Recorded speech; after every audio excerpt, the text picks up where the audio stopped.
ครับเบนนี่เห็ดคาโยฮันนะคะ กินได้ ถ้าเกิดก็จะเป็นมีพวกแบบเนี้ย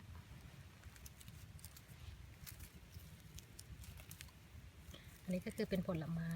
เขาเรียกลิงง่อนทานได้ มีคนเก็บขายด้วยค่ะ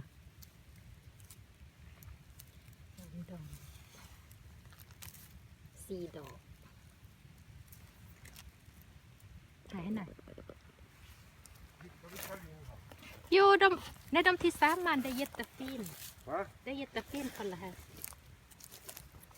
คันดูเลตแต่ดมสมสโมสุดอะ